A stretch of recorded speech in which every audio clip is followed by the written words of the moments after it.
gi TV. Kawachoke ni moko kuom jokedo ne ratiro mag oganda e pacho kae okwedo paro mar ng'ado atamalo 2.75 mar osara mag jotije e chulo okumba mar thieth mar NHIF.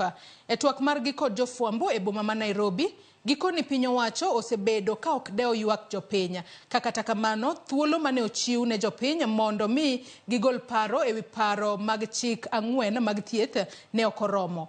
Gibuogo dhi e doho kendo poni parogo mag chik okala kod od bura.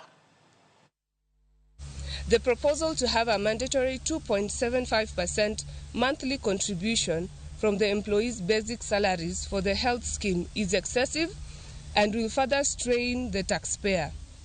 Okoa Uchumi Coalition survey done between May 19th to June 6th showed 77% of Kenyans do not support the proposed NHIF deductions. People who are supposed to be calling us for public participation, they are exercising authority which is derived from us.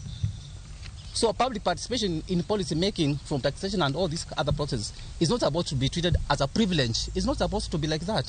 So that when people have rejected a taxation process, that should be the outcome in the policy process. Or if the three arms of the government would be able to give us the outcome which is pro-people, we'll have no option but to go back to mass protest, because that is also part of the tools which have been given by the Constitution to ensure that there's also accountability in the governance of public affairs.